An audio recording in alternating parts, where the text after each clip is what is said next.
उस महान आत्मा जो हमारे द्वार पर अब नहीं है, हमारे आजीश, इनके निमित्त हम चलो श्री गरुड़ पुराण की कथा को श्रवण करते हैं। हमारे आजीश ने गरुड़ पुराण की कथा कितने दिन पहले श्रवण तो किए थे, क्योंकि वह धर्म आत्मा थी। और जो आज फिर से हम जो भी पुण्य कमाते हैं, भगवान से यही प्रार्थना करते हैं कि हे प्रभु, हे जनार्दन, हे श्री कृष्णचंद्र भगवान, इस 13 दिवस में जो भी पुण्य हम सभी कमाएंगे, हम अपने आज के जो आत्मा है, महान आत्मा को हम दान में देते हैं। हे जनार्दन, हमको रक्षा कीजिएगा, हम इस पूजन में सफलता को प्राप्त करें, हमको शक्ति प्रदान कीजिएगा है भगवान।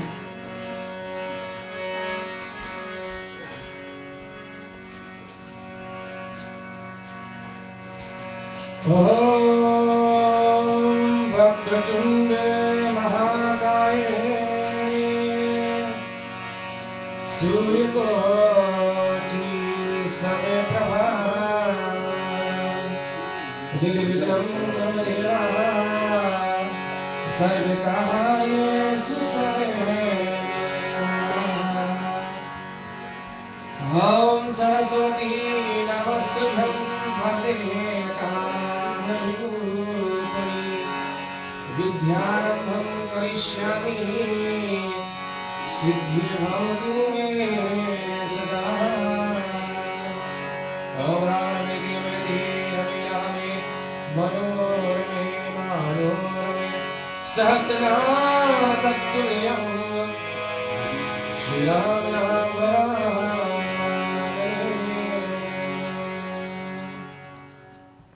प्रिय भक्तजन, श्री गरुड़ पुराण की जो कथा है, 18 मुख्य पुराण में से एक पुराण श्री गरुड़ महाराज श्री विष्णु से श्रवण करते हैं। यम मार्ग की कथा, एक जीव जब यम के द्वार पर जाते हैं, वहां की कथा है। श्री गरुड़ पुराण स्वयं व्यास मुनि ने रचे हैं। वही व्यास मुनि जो शिव पुराण को भी लिखा है, वही व्यास मुनि जो वेद और महाभारत को भी रचना किया है।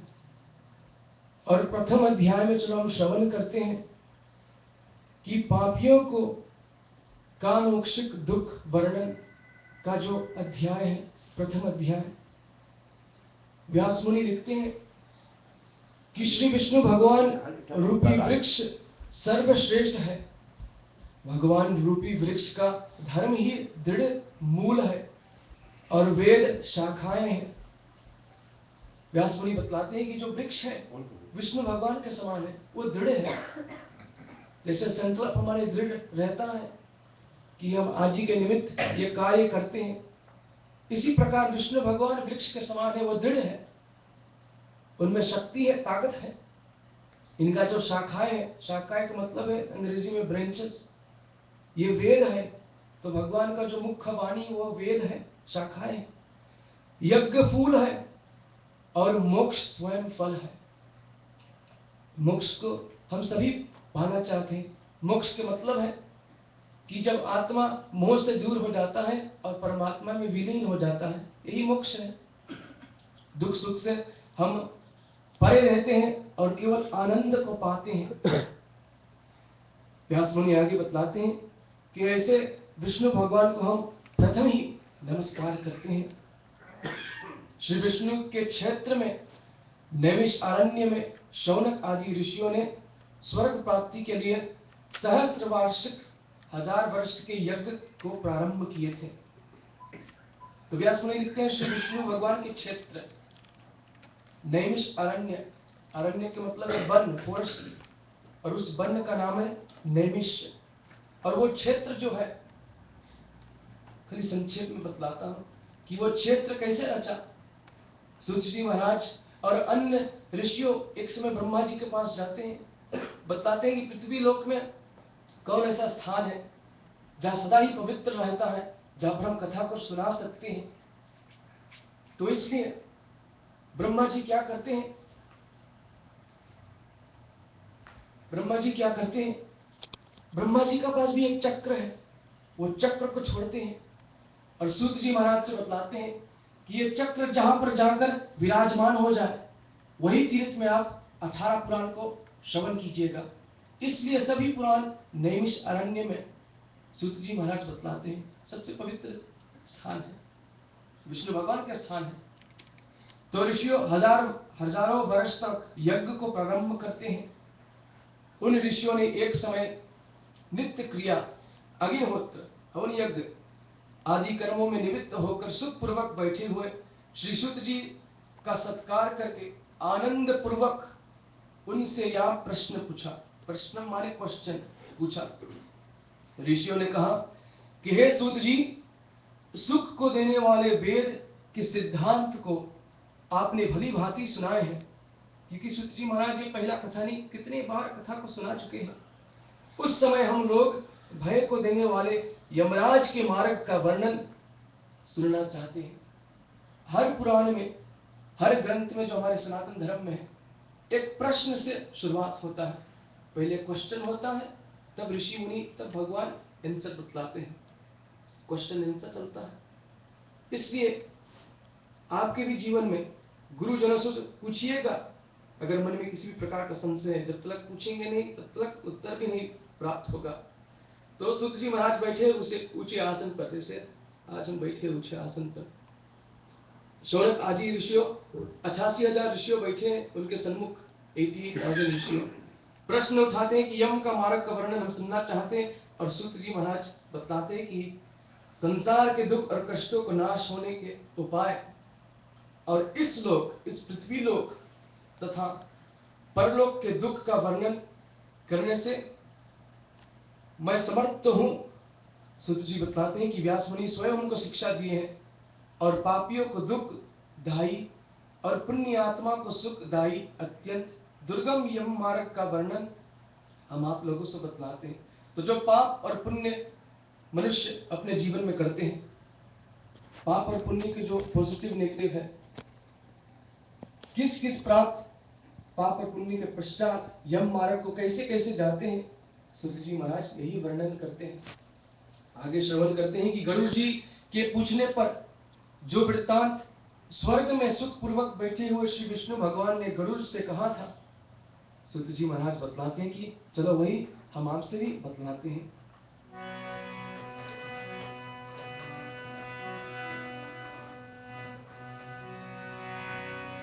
ओम नमो भगवते वासुदेवाय।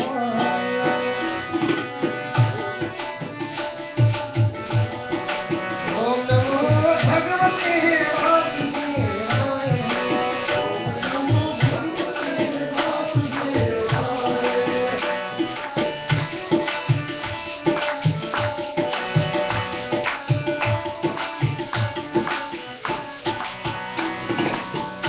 गरुड़ जी पूछते हैं भगवान विष्णु से, भगवान आपने भक्ति के अनेक मार्गों को तथा भक्तों की उत्तम गतियों को मुझको सुनाए हैं।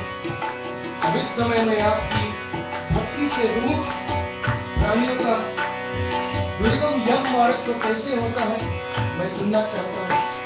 गरुड़ महाराज पूछते हैं, दुर्गम माने सबसे कठिन, सबसे दुख जो दक्षिण द्वार का मार्ग है, जीव कैसे यमराज के पास जाते हैं। भगवान विष्णु से विनती करते हैं कि हे प्रभु आप वर्णन कीजिएगा। ओम नमो भगवते वासुदेवाय। भगवते वासुदेवाय।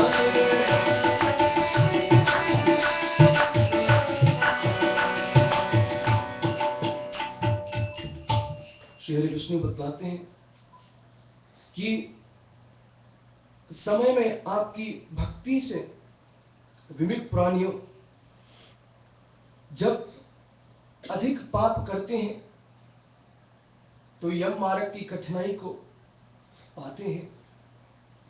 गरुड़ महाराज फिर पूछते हैं और कहते हैं कि हे भगवान आपका नाम लेना सरल है, बहुत इजी है, बहुत सरल है, और जिभ्या अपने वश में हो फिर भी आपका भक्ति से विमुख होकर नाराधम नरक में जाते हैं।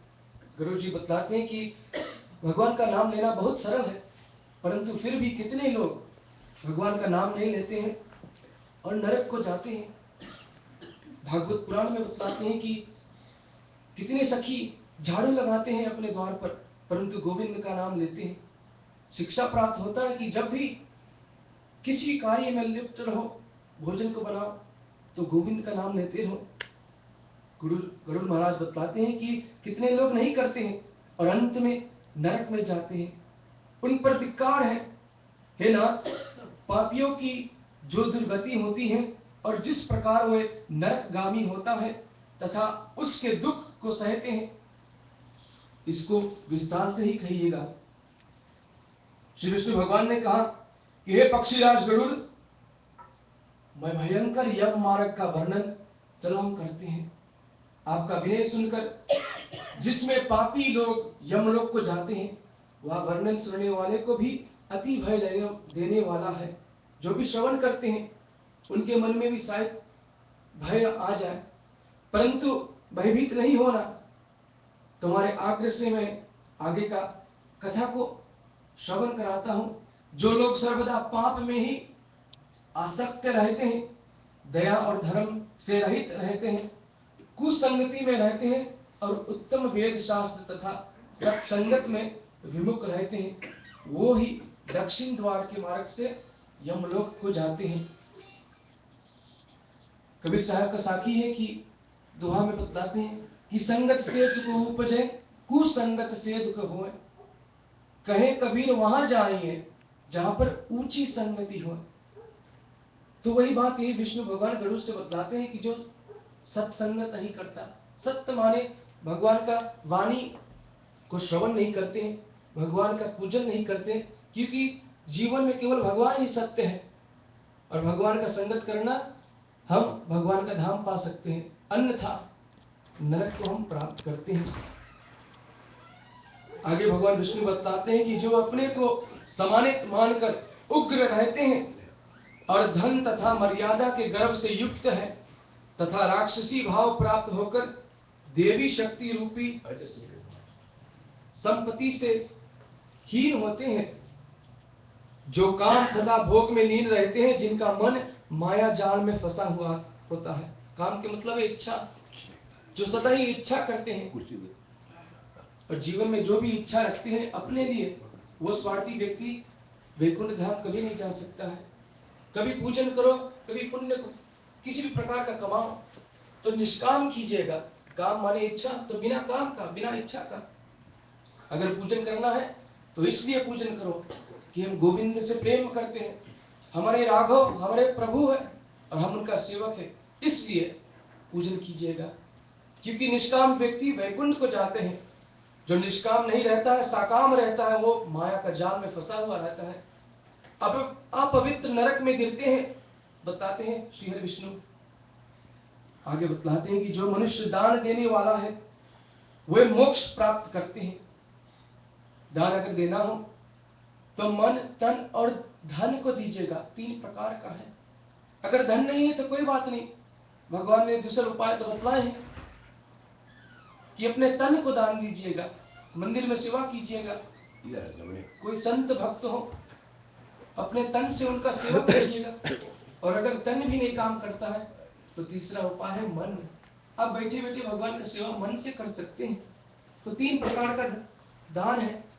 पुराण में बताते हैं कि जो दान देते हैं परम धाम को सिधारते हैं। पापियों को इस संसार के दुख जैसे मिलते हैं, उन दुखों को भोगने के पश्चात जैसी मृत्यु होती है अथवा वे कैसे कष्ट पाते हैं, उसका वर्णन मैं तुमसे कहता हूँ। हे गरुड़ महाराज, सुनिएगा ध्यान से कि मनुष्य संसार में जन्म लेकर अपने पूर्व जन्म के संचित किए हुए पुण्य और पाप के अच्छे बुरे फल को भोगते हैं। शेष अशुभ कर्मों के संयोग के शरीर में कोई रोगी हो जाता है और कोई अंत में परलोक को सिधारते हैं। रोग और विपत्ति से युक्त वह प्राणी जीवन की आशा से उत्कंठित रहते हैं और युवा अवस्था का वेदनाहीन या प्राणी स्त्री पुत्रों से सेवित होने पर भी बलवान सर्प के समान काल का एक एक उसके सिर पर आकर पहुंचता है। काल तो सदा ही सिर पर रहता है। कबीर साहब बतलाता है कि कबीरा गर्व न कीजिए, काल गहे सिर केश, ना जाने कित मारी हो, क्या घर क्या परदेश। कि केश पर काल सदा ही रहता है, यमराज सदा ही रहता है। कहां पर उठाकर कहां पर पटक दे किसी को नहीं पता, परंतु जब तक जीवन में हम हैं तब तक ध्यान इत्यादि करना है, क्योंकि काल केश पे सदा ही विराजमान है। युवा अवस्था में जो भी आप कर सकते हैं विष्णु भगवान बतलाते हैं कीजिएगा, और वृद्ध अवस्था के कारण रूपहीन होकर घर में मृतक के समान ही रहते हैं। वृद्ध जो रहता है उनके सभी इंद्रियां भी नहीं काम करते हैं, परंतु उनका संतान, उनका पौत्र आदि जो उनको सहायता प्रदान करते हैं, ये तो रहता है। कलयुग में भी होता है। जैसे कितने लोग अपने परिवार में वृद्ध अवस्था का जब आश्रम आता है तब भगवान का नाम लेने से भगवान का गुणगान भी करते हैं, और अंत में वो वृद्ध व्यक्ति जो रहता है यही प्रार्थना करते हैं कि वो मोक्ष गति को प्राप्त करे, सदगति को प्राप्त करे। गृहस्थ वह व्यक्ति द्वारा अपमान युक्त दिए हुए आहार को स्वान के समान भोजन करता है। भोजन बतलाते हैं कि अगर भोजन करना है तो प्रसाद रूपी ही कीजिएगा। प्रसाद माने पहले भोजन को नमस्कार कीजिएगा, भगवान को भेंट कीजिएगा। भले आपके सामने कोई चित्र ना हो, परंतु मन में भगवान को अर्पण कीजिएगा कि हे गोविंद, ये भोजन आप जो हमको दिए हैं ये आप ही के आशीर्वाद है, मैं इस भोजन को आपको देना चाहता हूं। और देने के पश्चात तब वो भोजन प्रसाद हो जाता है। परंतु यहां बतलाते हैं कि जो स्वान की तरह भोजन को करते हैं वो नरक में भी जाते हैं, क्योंकि वो स्वार्थी समान ही है। रोग और मंदागिन के कारण आहार घट जाता है और चलने फिरने की शक्ति घट जाती है, चेष्टाहीन हो जाता है। जब कफ से स्वर नालियों रुक जाती है, आवागमन में कष्ट होता है। खांसी और श्वास के वेग के कारण उसके कंठ पर घुर घुर शब्द होने लगता है। चेतना रहने के कारण चार पाई पर पड़ा हुआ सोचता है। तो विष्णु भगवान बतलाते हैं कि वृद्ध अवस्था में कैसे वो जीव निकलता है। स्वर उनका धीरे धीरे हो जाता है, खांसी इत्यादि, और कंठ पर वो जीव अंत में आता है। मरने के समय जीव कंठ पर आते हैं। इस प्रकार अब भी कुटुंब के पालन पोषण में जिसकी आत्मा लगी रहती है, उस परिवार के प्रेम की वेदना से रोती हुआ वह प्राणी परिवार के बीच में मर जाता है। जीव के बारे में बतलाते हैं कि कितने परिवार हैं जिसके परिवार में कोई वृद्ध अवस्था व्यक्ति हो, रोगी इत्यादि हो, तो भगवान विष्णु वो चर्चा करते हैं कि उनके साथ में उनका परिवार तो रहता है और उनके समक्ष, उनके बीच में वो प्राणी अपने आत्मा को गंवा देते हैं। हे गरुड़, उस मृत्यु के समय देवताओं के समान प्राणी को दिव्य दृष्टि मिलती है। दिव्य दृष्टि, दिव्य दृष्टि जो वो व्यक्ति कुछ भी देख सकता है सृष्टि में। अगर उनका ध्यान परमात्मा पर है तो परमात्मा का भी दर्शन कर सकते हैं वो आत्मा जब उनका जीव निकलता है। शास्त्र बतलाते हैं कि अपना मन को ट्रेन कीजिएगा, राम नाम का जाप कीजिएगा, क्योंकि अंतिम घड़ी में जहां पर आपका ध्यान होगा वही योनि भी आपको प्राप्त होगा। अगर आप शुरू से ट्रेन करेंगे, अनुभव करेंगे, अभ्यास करेंगे जाप का, राम का नाम का, श्वासा का, अजपा जाप का भी, तो अंत में वैकुंठ धाम आपको प्राप्त हो सकता है। और यहाँ पे बतलाते हैं दिव्य दृष्टि के बाद, तो वही दिव्य दृष्टि इस जाप के साथ सम्मिलित है, क्योंकि दिव्य दृष्टि मिलने से अगर आप परमात्मा को ध्यान करेंगे तो चतुर्भुज रूप आपको भी दिखा सकता है। शास्त्र में हम पढ़े हैं इसे। या संसार को एक में ही देखता है, कुछ भी बोलने से असमर्थ हो जाता है। इंद्रिया जो है ये व्याकुल हो जाते हैं, जो हमारे सेंसेस है सब व्याकुल हो जाते हैं, कोई सेंस काम नहीं करता है। चैतन्य प्राणी भी जड़ के समान हो जाता है। इस कारण समीप में आए यमदूतों के भय से प्राण आदि पांचों वायु अपने अपने स्थान में जाकर वास करते हैं। मरने के पश्चात धरती, आकाश, जल, अग्नि, सभी पांचों तत्व जो है, जो हमारे शरीर बना है, अपने अपने स्थान पर जाकर विराजमान हो जाते हैं। गरुड़ महाराज से यही बतलाते हैं भगवान विष्णु।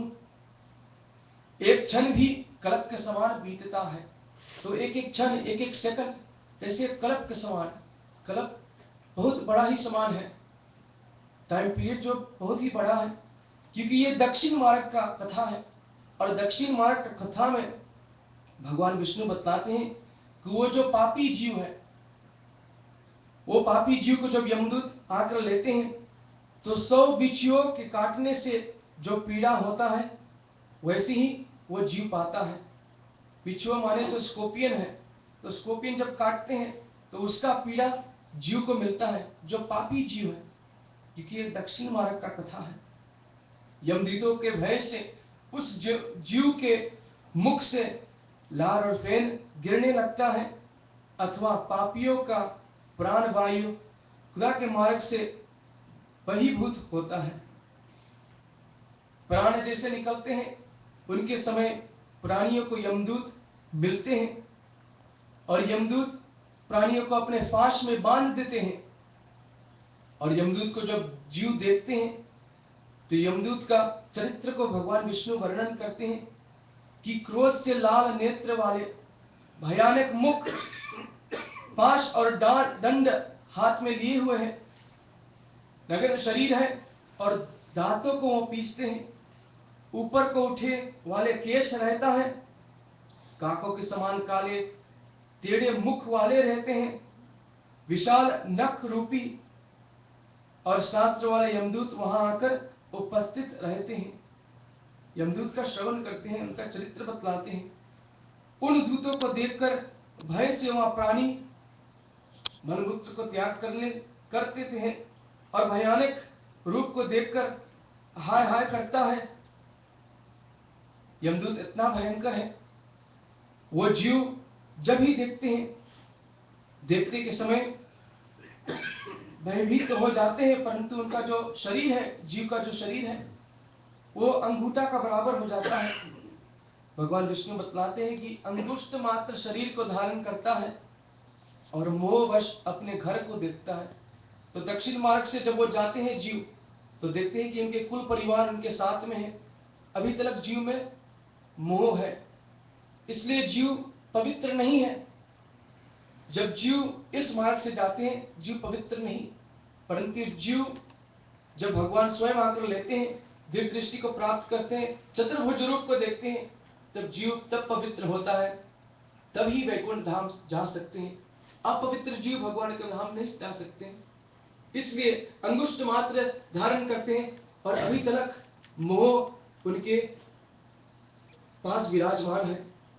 उसी समय यमदूत द्वारा पकड़ा जाता है और उस अंगुष्ठ मात्र शरीर को यातना रूपी शरीर से ढक गले में रस्सी को बांधकर इस प्रकार ले जाते हैं जैसे अपराधी पुरुष को राजा के सिपाही पर पकड़कर ले जाता है। तो रस्सी बांधकर, जैसे सिपाही पकड़कर राजा के सिपाही पकड़कर ले जाते हैं, इसी प्रकार यमदूत रस्सी बांधकर जीव को घसीटते ले जाते हैं।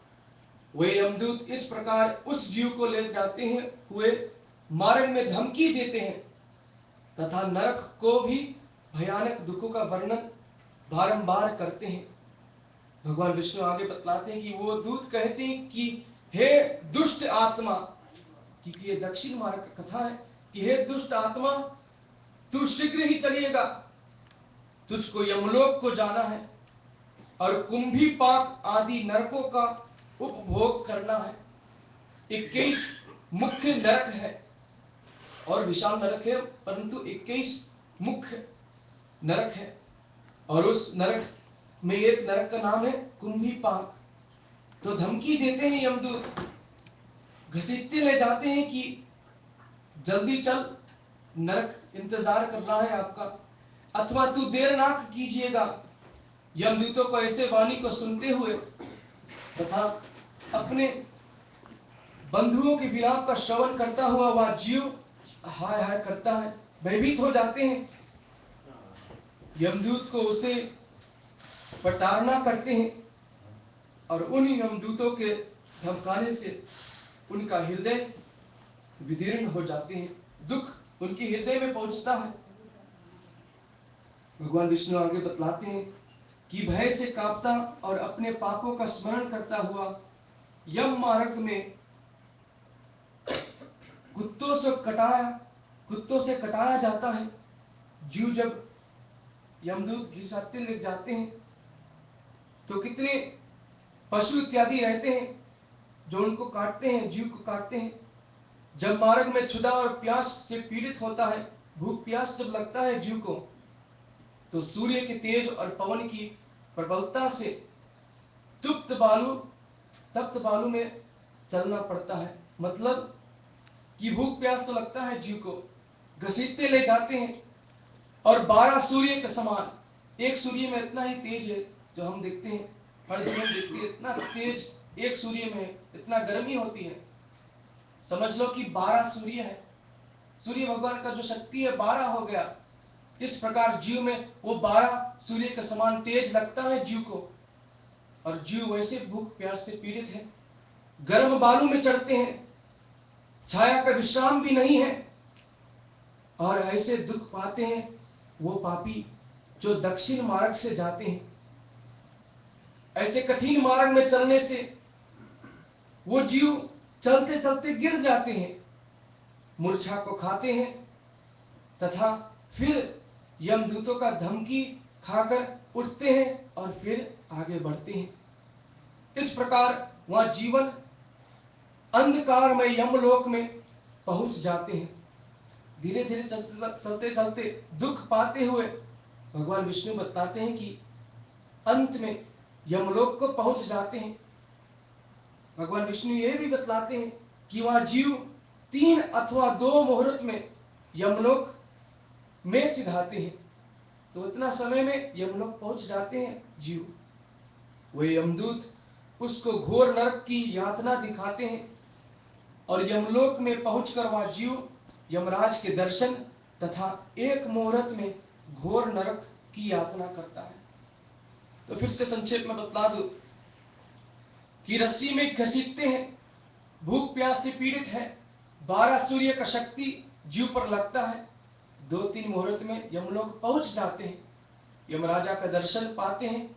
और जैसे दर्शन पाते हैं, आगे भी वर्णन करना कड़ी कड़ी विस्तार में कि यमदूत यमराज क्या कहते हैं, परंतु पहला अध्याय में संक्षेप में बतलाते हैं कि यमराज का दर्शन जैसे पाते हैं तो यमदूत फिर से रस्सी में बांध कर, क्षमा करना, सदा ही रस्सी में बांध कर रहते हैं, वही रस्सी में बांध कर रहते हुए एक मुहूर्त तक नरक को जाते हैं और जीव को फिर नरक की यात्रा दिखलाता है कि नरक कैसा है।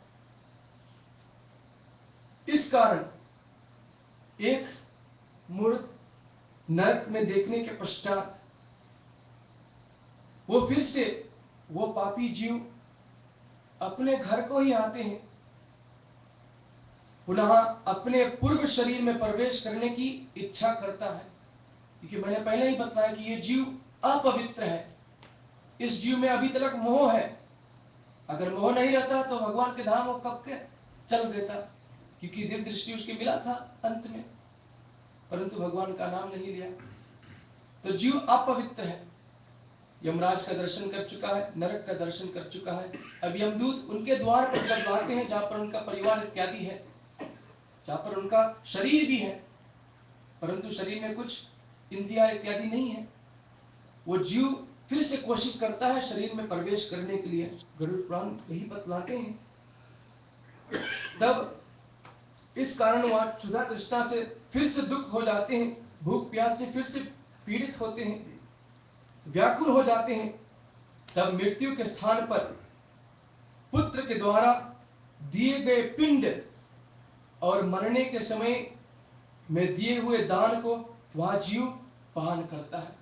पिंड हम निकालते हैं, भोजन इत्यादि निकालते हैं।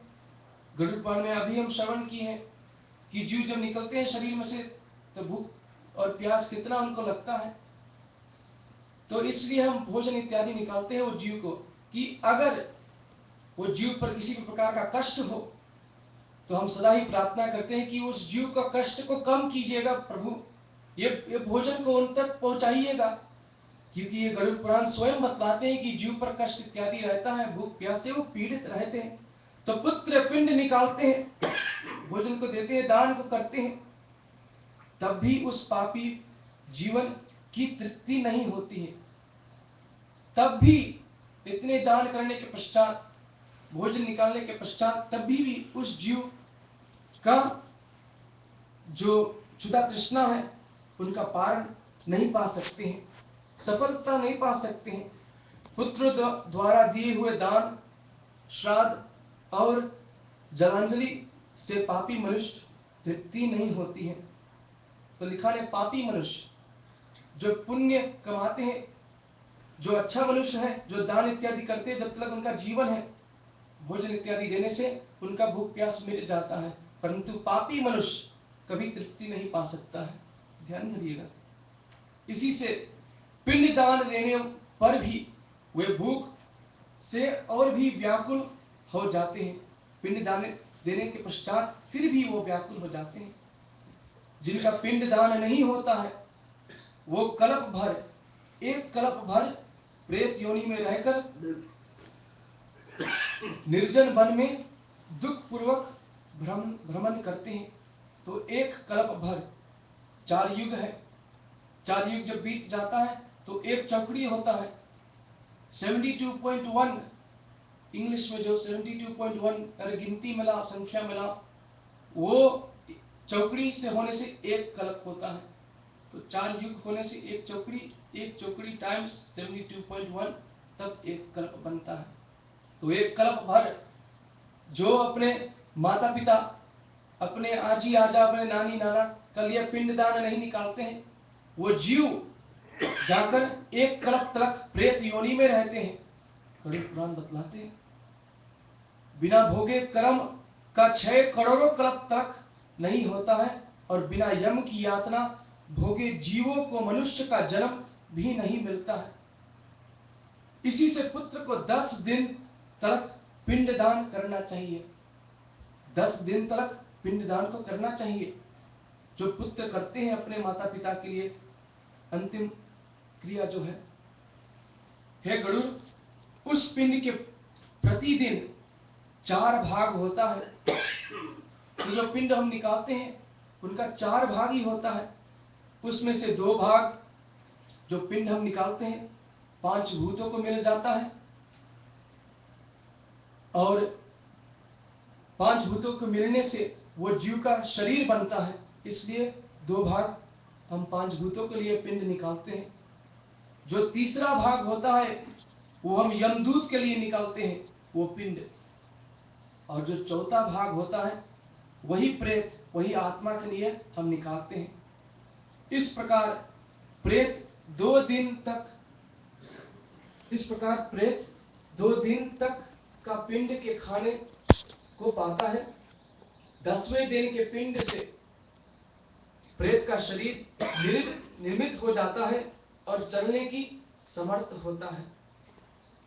हे पक्षियों में श्रेष्ठ गरुड़ महाराज, पूर्व शरीर के दग्ध होने जाने पर पुत्र द्वारा दिए हुए पिंड से फिर उस जीव को देह मिलता है। तो दग्ध होने पर, दग्ध मतलब जब क्रियाक्रम हो जाता है, अग्नि से हम शरीर को जला देते हैं, तो पुत्र द्वारा पिंड दान से उस जीव को फिर एक नवा शरीर बन जाता है। वह जीव हाथ भर का शरीर पाकर, शरीर बनने के पश्चात यमलोक पथ में अपने शुभ अशुभ कर्मों को भोगते हैं। अब 10 दिन के लिए पिंड से जिस प्रकार शरीर बनता है, विष्णु भगवान बतलाते हैं कि चलो उसको हम भी वर्णन करते हैं।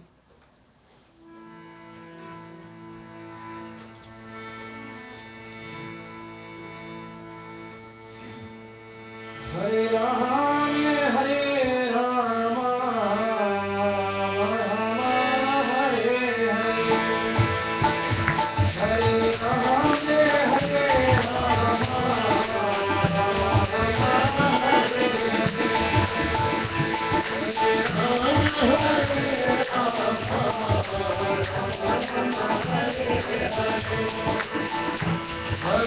कृष्ण कृष्ण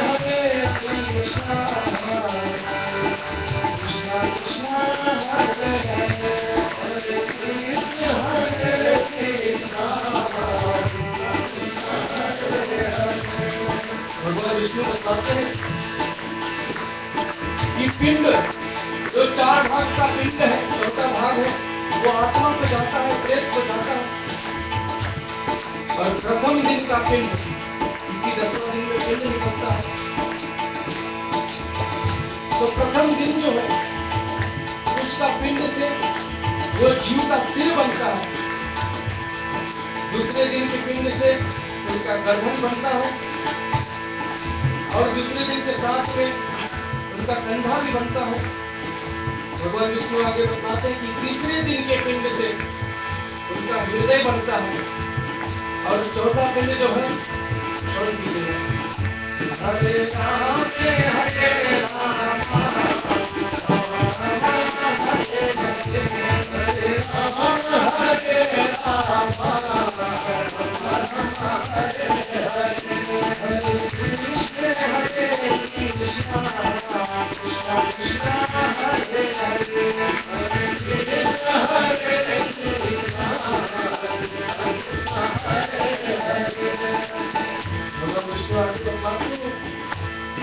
यह पक्षीराज सुनिएगा ध्यान से कि प्रथम दिन से सिर, दूसरे दिन से गर्दन और कंधा और तीसरे दिन से हृदय बढ़ता है और चौथे दिन जब आता है पिंड को निकालने के लिए तो वो जीव का पीठी बढ़ता है, पीठ बनता है। और चौथे दिन के पश्चात जब 5वें दिन आता है तो वही जीव का नाभि, पिंड से नाभि का उत्पत्ति होती है और 6वें दिन कमर बनता है और अन्य भाग बनता है मांस के साथ में 6वें दिन में। और 8वें दिन जब आता है तो पुत्र और पौत्र 8वें दिन की पिंड को निकालते हैं। हरे राम हरे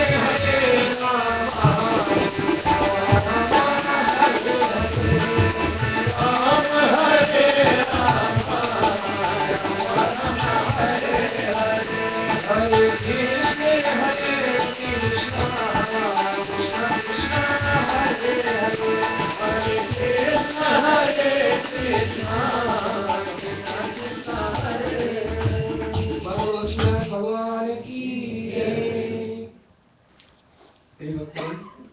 तो प्रथम दिन से सिर बनता है जीव का, दूसरे दिन के पिंड से, तीसरे दिन हृदय बनता है, चौथा दिन पीठ, 5वें दिन जो कमर इत्यादि है नाभि बनता है, 6वें दिन कमर इत्यादि बनता है और 8वें दिन का जो पिंड है, जो पुत्र पौत्र साथ में परिवार मिलकर जो पिंड निकालते हैं, क्योंकि लक्ष्य ही है जब पिंड बनता है तो जीव का शरीर भी बनता है, इसलिए पिंड निकालते हैं आत्मा के प्रति। तो 8वें दिन जंघा और पैर वो जीव का बनता है और 9वें दिन के साथ में जब दक्षिण मार्ग की काया बनती है तो 10वें दिन में पूरा शरीर बन जाता है, आत्मा का पूरा शरीर बन जाता है। उस देह में क्षुधा तृष्णा की भी उत्पत्ति होती है कि जब शरीर पूरा बन जाता है, भगवान बतलाते हैं, तो उस शरीर के भीतर भूख प्यास आने लगती है, क्योंकि जब हम शरीर रखते हैं तो इसका किसी न किसी प्रकार का भोजन तो देना है, इसको तृप्त रखने के लिए, हष्ट पुष्ट रखने के लिए। तो गरुड़ महाराज से बतलाते हैं भगवान विष्णु कि 10 दिन के पश्चात भूख प्यास फिर से लगने लगता है शरीर के प्रति, और भूख प्यास से पीड़ित वही प्रेत 11वें और 12वें दिन के श्राद्ध को 2 दिन में भोजन करता है। हम फिर भोजन निकालते हैं उन्हीं जीव का, और उनका जो भूख प्यास है उनमें तृप्ति दिलाने के लिए कोशिश करते हैं। और 13 दिन जब आता है तो यमदूत से बंधा हुआ जीव, क्योंकि ध्यान रखिएगा, जब से पापी जीव शरीर में से निकला था, यम मार्ग को गए, नरक को गए, फिर से इस पृथ्वी लोक का है, तो यमदूत का जो पाश है, जो रस्सी है, उसमें अभी तक बंधा हुआ है। यमदूत अपने पाश अभी नहीं निकाले हैं। 13 दिन के पश्चात, शरीर बनने के पश्चात, भूख प्यास तृप्ति दिलाने के पश्चात, अब गरुड़ महाराज से बतलाते हैं श्री हरि विष्णु कि 13वें दिन में यमदूत से बना हुआ वह जीव बंदर के समान अकेला ही जाता है। मतलब कि अब बंधे हुए नहीं है। अब बताते हैं जीव के कि आप चलते रहिएगा, हम पीछा पीछा करते हैं, और बंदर के समान आगे धमकी देते हैं, आगे बढ़ाने के लिए धमकी देते हैं। और हे गरुड़, वैतरणी को जो छोड़कर केवल यमलोक 86,000 योजन विस्तार है। अब यमदूत वही पापी जीव से कहते हैं कि कितने दूर हमको जाना है, जल्दी जल्दी चलिएगा। अब इस जीवन को प्रतिदिन 24 घंटों में यह बतलाते हैं कि 247 योजन यमदूत के संग में निरंतर चलना पड़ता है। ये 247 योजन जो है, एक बार ने हमने कैलकुलेट किए थे कि 8 माइल का रास्ता है हमारे इस मेजरमेंट के द्वारा से। 8 माइल जो है, तो आप ध्यान कीजिएगा कि यम जो जीव है 8 माइल 24 घंटे में उनको चलना है, तभी वो यमलोक को पहुंच सकते हैं। गरुड़ पुराण में यही बतलाते हैं। चलने वाले मार्ग के अंत में 16 ग्राम पड़ते हैं, उनको लांग कर तब धर्मराज ने कि नगर में वहां पापी जीव जब पहुंचता है तो उस नगर का नाम सुनिएगा कि गरुड़ महाराज प्रथम नगर है सौम्यापुर, दूसरा नगर है सौरीपुर, नगेंद्र भवन, गंधर्व, शैलागाम, कौंचपुर, क्रूरपुर, विचित्र भवन, बहत्पद, दुखद, नानाकंदपुर, सुतपत भवन, रौद्र नगर, पयोपर्शन, शीतवार, और अंत में बहुभीति नगर। ये 16 ग्राम है यमलोक को पहुंचने में। इसके आगे यमपुर रहता है, और यम के पास उनके बंधन में बंधा हुआ वहां पापी जीव मार्ग में रोता है और अपने घर को छोड़कर यमलोक को जाते हैं। इति श्री प्रथम अध्याय संपूर्ण। एक बार बोलो लक्ष्मी नारायण भगवान की जय।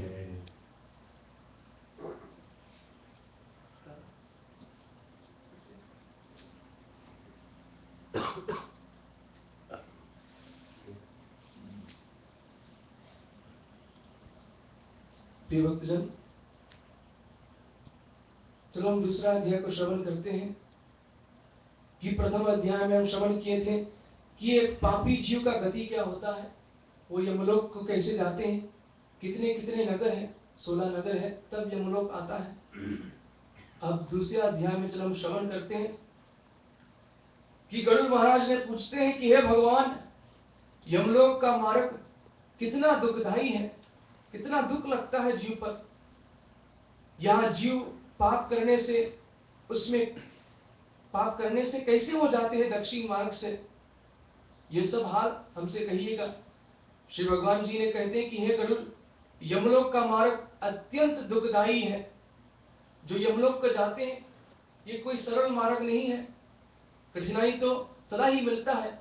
जैसे इस स्थान पर मृत्यु लोक में हमारे सुख दुख होता है, इसी प्रकार पुण्य और पाप का फल होने के पश्चात जब यम मार्ग को हम जाते हैं वहां पर भी कठिनाई इत्यादि होता है। उस यमलोक में वृक्ष की छाया नहीं है जहां जीव विश्राम लेकर ले सकते हैं, और ना तो वहाँ अन्य आदि है जिसमें जीव के प्राण का निर्वाह हो सकते हैं। अन्य इत्यादि नहीं है, विश्राम करने के लिए जगह भी नहीं है, ना तो वहाँ कई प्रकार का जल दिखलाता है कि कई प्रकार का सरोवर इत्यादि है जो हम जल पी सकते हैं, जिसमें अति प्यासी प्राणी पीकर तृप्त हो सकते हैं। हे खग, उस लोक में जैसे मैंने पहले ही बताया कि 12 सूर्य ऐसे तपते हैं जैसे प्रलय के अंत में तपते हैं। जब इस सृष्टि का नाश होता है तो अग्नि ज्वाल सूर्य जैसे तपते हैं, उसी प्रकार यमलोक का मार्ग में ही श्री हरि विष्णु बताते हैं कि जीव वो दुख भी सहन करते हैं। वहां तपन और हवा से जीव अत्यंत पीड़ित हो जाता है।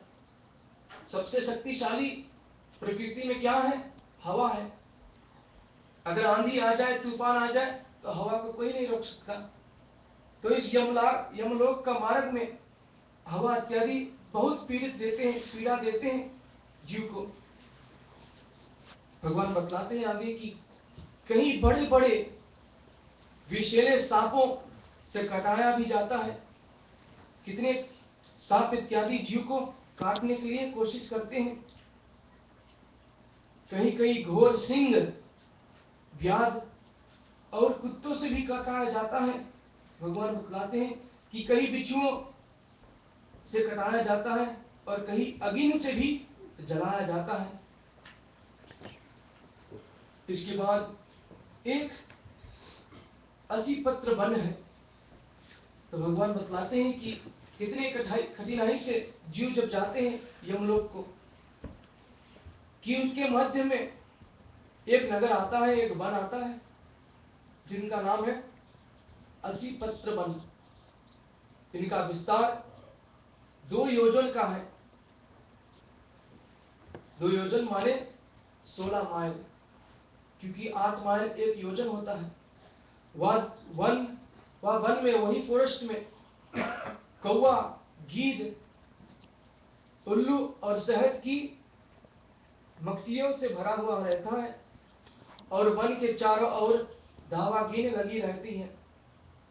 जब डांस और मक्खियों की काटने से तथा अग्नि की गर्मी से वह जीव वृक्ष के नीचे जाता है, जब तलवार के समान तीखे उन्हें वृक्ष की पत्तों से उनका शरीर छिन्न भिन्न हो जाता है, तो वो जीव फिर से जीव पाते हैं। तो गुरु जी से बतलाते हैं भगवान विष्णु कि उस वन में कितने प्रकार का पशु पंछी है, और जब वृक्ष दिखाता है तो वो जीव जब विश्राम करने के लिए वो वृक्ष के नीचे जब जाते हैं, तो उनका जो पत्ते हैं इतने तीक्ष्ण है, तीक्ष्ण के मतलब शार्प है, कि जीव को जैसे ही लगते हैं तो जीव का जो शरीर है वो काट देता है। तो विश्राम करने समय भी उस जीव को भी कठिनाई को सहन करना पड़ता है, क्योंकि वो वृक्ष के एक एक पत्ते इतना तीक्ष्ण है, इतना शार्प है। कहीं अंधेरे हुए में जीव को गिराया भी जाता है। यमदूत उनको गिराते हैं, मारते हैं। कहीं पर्वत पर से भी वो जीव को यमदूत ढकेलते हैं, पर्वतों से भी गिराते हैं। और कहीं चूरों की धार के समान तीक्ष्ण मार्ग से चलाया जाता है, और कहीं कहीं कीलों के ऊपर से चलाया जाता है। कहीं अंधकार युक्त गुफाओं में, कहीं जल में, कहीं जोक से भरे कीचड़ में गिराया जाता है, और जोकों से कटाया भी जाता है। भगवान विष्णु बतलाता है, आगे वर्णन करते हैं कि कहीं जलती हुई कीच में भी गिराया जाता है, कहीं जलने हुए बालू में भी चलाया जाता है, और कहीं तांबे के समान जलती हुई पृथ्वी पर भी अंगार समुद्र झोंका जाते हैं। भगवान विष्णु बताते हैं गरुड़ से कि दक्षिण द्वार का मार्ग इतना ही कठिन है और जीव इतना ही सुख पाते हैं। आगे कथा श्रवण कीजिएगा संगीत के साथ।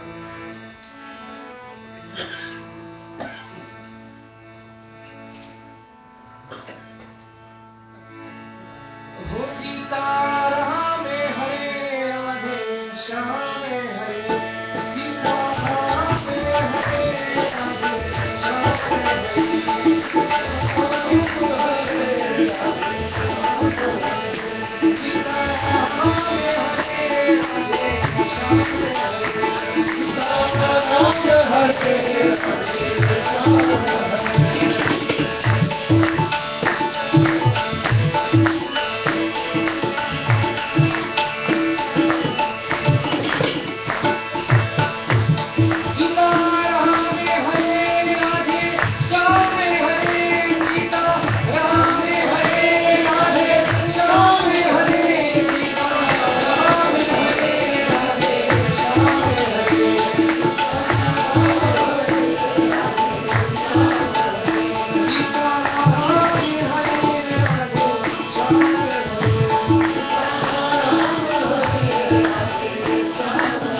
बालों में चलाया जाता है, जिस बालों में 12 सूर्य की शक्ति विपुल है, वो बालू इतना ही गर्म है कि जीव का जो पैर इत्यादि है वो जल जाते हैं। और भगवान विष्णु बताते हैं कि आगे जब जीव चलता है तो चलते समय अग्नि की वर्षा होती है, जैसे पृथ्वी लोक पर जल की वर्षा होता है, परंतु यमलोक का मार्ग इतना ही कठिन है कि अग्नि ज्वाल की वर्षा होती है। कहीं पर अग्नि की वर्षा, कहीं पर पत्थर की भी वर्षा होती है, और कहीं पर खून रक्त की भी वर्षा होती है। इतनी ही वर्षा सहन करने के पश्चात पत्थर, अग्नि, रक्त इत्यादि से जीव आगे फिर सिखाते हैं। सीताराम हरे राधे श्याम हरे सीताराम हरे राधे श्याम हरे सीताराम हरे राधे श्याम हरे सीताराम हरे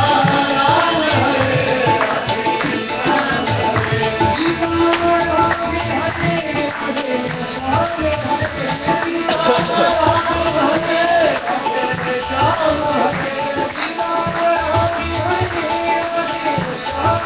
राधे श्याम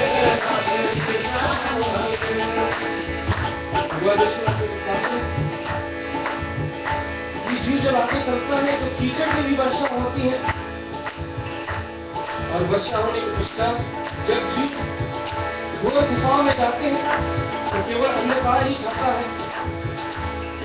कहीं कंदराओं में घुसाया जाता है जिसमें बहुत ही गहरी अंधकार है, और कहीं युग से चलने योग शिलाओं से जीव को मारते हैं।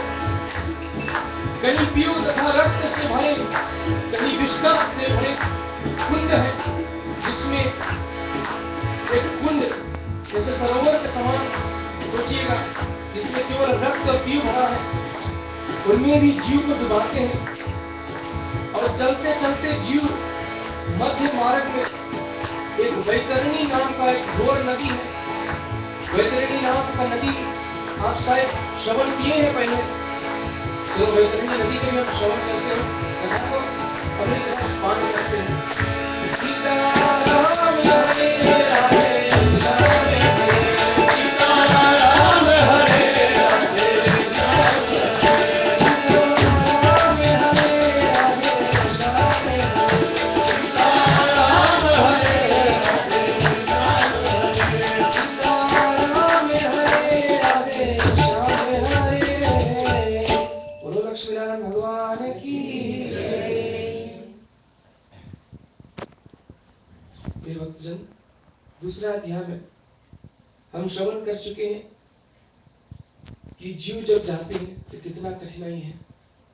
अग्नि की वर्षा होता है, जल की वर्षा होता है, और उस समय पे हम आते हैं मध्य भाग, 16 नगर के मध्य भाग, बीच में जो वैतरणी नदी है। कितने लोग जब बात करते हैं तो वैतरणी का नाम आप शायद सुना हुआ कि वैतरणी नदी को पार करने से क्या करना है जीवन में। कई लोग बताते हैं कि गौदान तो करना ही है, इसलिए कई लोग गौदान करते हैं। परंतु गरुड़ पुराण और भी बतलाते हैं कि वैतरणी का अगर पार करना है तो आपको क्या करना है, और जो नहीं करते हैं तो वो पापी वैतरणी में कैसे डूब सकते हैं। परंतु ये भी ध्यान कीजिएगा कि दक्षिण द्वार पर वैतरणी नदी मिलती है, केवल दक्षिण द्वार। तो अगर आप किसी भी व्यक्ति का जीवन अगर पापी तरह जीवन है तो वो वैतरणी की ओर से ही जाता है। अगर वो पापी नहीं, वो पुण्य आत्मा है, धर्म आत्मा है, तो वैतरणी के रास्ते से जाते भी नहीं है। तो कभी कभी लोग भूल जाते हैं कि ये दक्षिण द्वार का मार्ग है।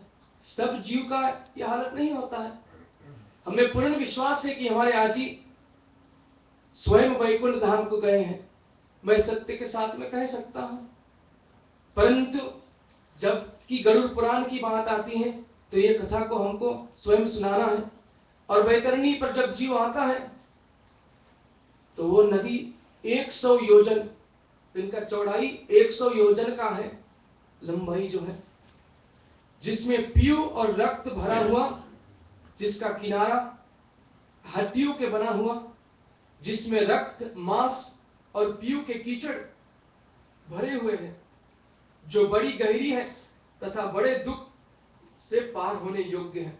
तो जो नदी है, वैतरणी नदी है, 1 योजन, क्षमा करना, 100 योजन, 100 योजन का चौड़ाई उनका है, जो उनका किनारा है हड्डी से बना है। और जो नदी है, अगर आप ये नदी को जाकर देखेंगे तो जल है, परंतु वैतरणी नदी में रक्त और पीयू भरा हुआ है। अन्य जानवर भी इनके भीतर है, मांस इत्यादि इस नदी के भीतर है, जिसमें केश की सेवार है और जो बड़े बड़े घड़ियालों से पूर्ण है, जिसमें मांस खाने वाला सैकड़ों प्रकार का पक्षियों का निवास है, वह है वैतरणी नदी। हे गरुड़ जी, जैसे आग की ज्वाला से तृप्त हो कढ़ार में घी खोलता है, जैसे ज्वाला उनका तृप्त हो जाता है घी भरने से, इसी प्रकार पापी को आए देखकर उस नदी का जल खौलता है और वह चारों ओर सुई के समान मुख वाले कीलों से युक्त हो जाते हैं। नदी जब देखते हैं पापी जीव को तो खौल जाते हैं, कहते हैं कि ये जीव अभी वैतरणी में आकर डूबेगा। वज्र के समान चोंच वाले गिद्ध और कौओं से वही नदी व्याप्त है। कौआ इत्यादि, मांस इत्यादि वो नदी के भीतर ही है। मगर जो क्रोकोडाइल हम कहते हैं, मछली, कछुआ तथा अन्य मांस भक्षक जलचरों से वो भरा हुआ है। जो जितने मगर, मछली इत्यादि है वो जीवित है। और जब जीव वैतरणी में जाते हैं तो वो मगर, वो मछली जो है उनको काटने के लिए कोशिश करते हैं। गरुड़ महाराज से बतलाते हैं उस नदी में छोड़ा गया पापी जीव अत्यंत रोता है, बहुत रोते हैं।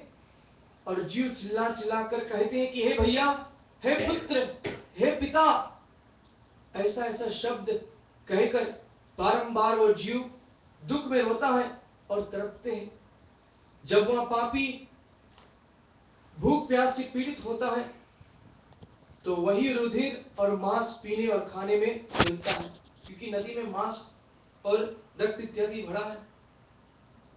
वो जीव तड़पते हैं भूख प्यास से, तो वो नदी में और कुछ तो है नहीं, भोजन इत्यादि नहीं है, तो वो रक्त इत्यादि को पान करते हैं। गरुड़ पुराण समझाते हैं कि महाघोर गर्जती हुई भयानक उस नदी को देखने मात्र से वह पापी मनुष्य मूर्छित हो जाते हैं। तो अभी तक गरुड़ से वर्णन करते हैं श्री विष्णु भगवान की वैतरणी नदी कैसे है। तो अब बतलाते हैं विष्णु भगवान कि जीव नदी के सामने आ चुका है और जीव जैसे ही नदी को देखते हैं, हड्डियां को देखते हैं, लंबी चौड़ाई को देखते हैं, मांस इत्यादि को देखते हैं, खून इत्यादि को देखते हैं, देखते हुए ही वो पापी मनुष्य मूर्छित हो जाते हैं। मूर्छित मतलब अनकॉन्शियस हो जाते हैं। उसमें अनेक प्रकार के सर्प और बिच्छू भी भरे हुए हैं। उसमें गिरे हुए प्राणी की रक्षा करने वाला कोई नहीं रहता, कोई और प्राणी नहीं है। वह पापी जीव नदी के सैकड़ों हजारों भंवरों में पकड़कर नीचे पाताल को जाते हैं, फिर क्षण भर में ऊपर आ जाता है। हे गरुड़ महाराज, पापी जीवों के पतन के लिए वह नदी बनाई गई है। तो पापियों के लिए ये नदी स्वयं भगवान बतलाते हैं कि इसका रचना स्वयं हमने किए हैं। ऐसी कठोर और अत्यंत दुख को देने वाला नदी का आर पार भी नहीं दिखा देता है कि इनका आर पार क्या है, इनका अंत क्या है। जीव को मालूम नहीं पड़ता, ये नहीं अपने दृश्य में नहीं ला सकते हैं। इस प्रकार यम के मार्ग में अनेक प्रकार के दुखों का भोगते हुए रोता चिल्लाता हुआ प्राणी यमलोक में जब फिरते हैं तो किसी को फांसी में बांधकर, किसी को अंकुशों से खींचकर और किसी को शास्त्रों से छेड़ते हुए यमदूतों पापियों को यमलोक में लाते हैं। यमलोक किसी भी नाक में डोरी डालकर, किसी की कान में डोरी डालकर, किसी का कान फांस में बांधकर और किसी कौओं के समान खींचते हुए पापियों को यमलोक में जाते हैं। तो विष्णु भगवान बताते हैं कि कोई कोई जीव का कान में रस्सी बांधकर खींचते हैं, कोई कोई का नाक का, कोई कोई का मुख का। ऐसा ही पीड़ा बतलाते हैं भगवान विष्णु गरुड़ महाराज से कि ऐसे घसीटते हैं, गर्दन भुजा पैर से सीकड़ बांधकर और उन पर लोहे का भार लादकर उनको रास्ते में चलाते हैं। भयानक यमदूत मुद्गर से मारते हैं। उस पापी और दुखी जीव से मुंह से रुधिर गिरता है और फिर उसी को, वही जो रक्त उनके मुख से गिरता है, उसी को फिर वो पान करते हैं। फिर अपने किए हुए कर्मों को सोचता है तथा गलानी करता है, अनेक प्रकार के दुखों को भोगता है और यमलोक को जाते हैं। बताते हैं भगवान विष्णु कि जैसे जैसे दुख पड़ता है जीव पर, तो जीव अपने मन में विचार करते हैं कि जब हम पृथ्वी लोक पर रहे तो हम कितने अन्याय किए थे, कितने अधर्म किए थे। क्योंकि जब मार लगता है, जब कठिनाई में हम पड़ते हैं, तब हम सोचते हैं कि हमारे मन में कितना अभिमान था, कितना क्रोध था, कितना लालच था। तो इसी प्रकार मरने के पश्चात शरीर तो पृथ्वी लोक पर है, परंतु जीव फिर भी विचार करते हैं कि हमको मनुष्य शरीर मिला 84 लाख योनि के पश्चात, फिर भी हम धर्म को नहीं कर सकते हैं। और चिल्लाते हैं वही जीव, सदा ही चिल्लाते हैं कि हे पुत्र हमारी रक्षा कीजिएगा, हे पौत्र, पौत्र का मतलब है पोता, हमारी रक्षा कीजिएगा। ऐसे कहकर विलाप वही जीव संतप्त होता है, मन में सोचता है कि बड़े पुण्य से मनुष्य का जन्म हमको मिला है, उसको पाकर मैंने कुछ भी धर्म नहीं किया। ना तो कुछ हम दान किया, ना तो अग्नि में हवन किया, ना तपस्या की और ना तो देवताओं का पूजन किया। भगवान बतलाते हैं कि तपस्या किसी प्रकार का भी हो सकता है। तपस्या के मतलब है सेक्रीफाइस। तो अगर थोड़ा भी आप सेक्रीफाइस कर सकते हैं, भगवान उनको स्वीकार करते हैं। परंतु दक्षिण द्वार का मार्ग का जीव वो उतने भी नहीं किए, हवन यज्ञ भी नहीं किए। धर्म से विमुक्त होकर जो प्राणी रहता है वो इस पृथ्वी लोक पर कभी सुख नहीं पा सकता, और पृथ्वी लोक को छोड़ने के पश्चात फिर भी नहीं सुख पाता। अगर सुख चाहते हो, अगर आनंद चाहते हो, तो परमात्मा का शरण लीजिएगा, दान दीजिएगा, तपस्या कीजिएगा। ये धर्म का मार्ग पर चलने से आपको मृत्यु लोक में सुख प्राप्त हो सकता है, और अंत में जब इस आत्मा इस शरीर को छोड़कर यमलोक अथवा वैकुंठ धाम को जाते हैं, तब वो आत्मा को शांति प्राप्त हो सकती है। अपने किए कर्मों का फल को जीव सदा ही भोगते हैं। ये कभी नहीं भुलाना, ना ब्राह्मणों का पूजन किया, ना गंगा में स्नान किया, और ना साधुओं की सेवा की, और ना तो कभी किसी भी प्राणी पर परोपकार किया। इसलिए हे पक्षीराज, अपने किए कर्मों के फल को भोगिएगा। पशु पक्षियों तथा मनुष्य के हित के लिए ना निर्जल देश में जलाशय बनाया जाता है और ना तो गाय का दान करता है। भगवान विष्णु बतलाते कि ना ब्राह्मणों को जीवों का कुछ वृत्ति दी है और धर्म के मार्ग पर वो दक्षिण द्वार का जो आत्मा है वो नहीं चले हैं।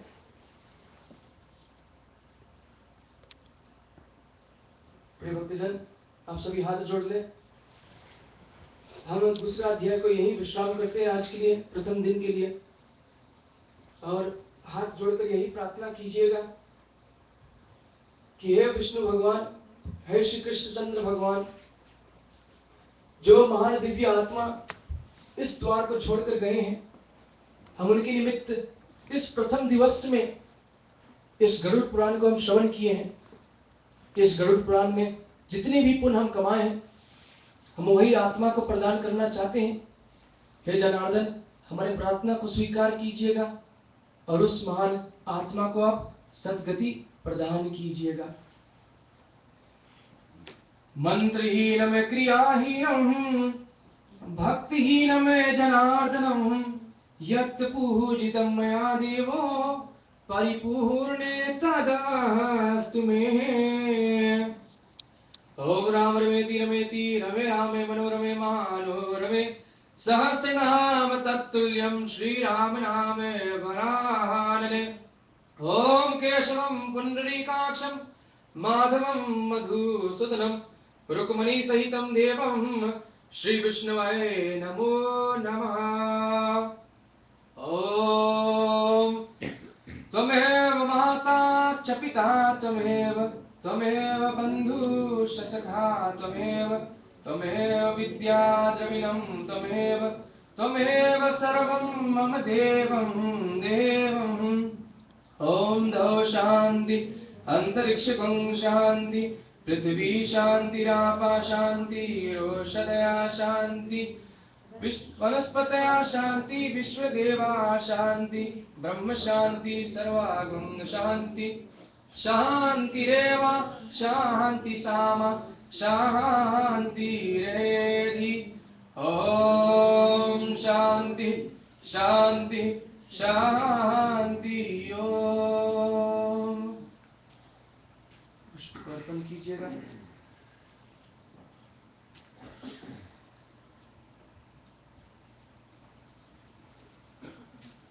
इस 13 दिवस में जितने लोग ही आए हैं, जितने लोग ही आएंगे, हमारे दादा श्री की तरफ से, हमारे पूरी परिवार की तरफ से हम यही विनती करते हैं कि आप खुशी से आए और खुशी से ही जाइएगा। हम सेवा सत्कार में यही चाहते हैं कि अगर सेवा सत्कार में कुछ भी भूल हो जाए तो हमको क्षमा कीजिएगा। हम सभी मिलकर, हमारे लक्ष्य केवल यही है कि हमारे आजी को सुख शांति प्राप्त हो। तो इस सुख शांति में अगर आप हमारे भी सहयोग कर सकते हैं तो ठीक है, क्योंकि अंत में हम सभी परमात्मा का बच्चे ही हैं, हम सभी भाई बहन तो हैं। हम आपका जरूरी रखते हैं और आप हमारा। हम अपन काम नहीं कर सकते, हम व्यास आसन पर बैठकर अपने पुराण नहीं कह सकते जब तक कोई सुनना नहीं है। तो हम अपन काम भी नहीं कर सकते और आप भी अपन काम नहीं कर सकते, धर्म के मार्ग पर नहीं चल सकते जब तक एक ब्राह्मण कथा को श्रवण विधि अनुसार नहीं कराते हैं। तो हम सब एक ही हैं, हमारे लक्ष्य भी केवल एक ही है। और साथ में इस 13 दिवस में हम अपने आजी के लिए, हम सभी भाइयों, हमारे दादाश्री जो मंदिर का मुख्य आचार्य है, इनकी आज्ञा पर हम इस 13 दिवस का कार्य करेंगे। और आज की दिन की जो कथा है, अगर आप कुछ शिक्षा पाए हैं तो ठीक है, अगर नहीं, किसी भी प्रकार का भूल इत्यादि हो गई हो तो हमको क्षमा कीजिएगा। धन्यवाद। बहुत सुंदर, बहुत ज्ञान मिला।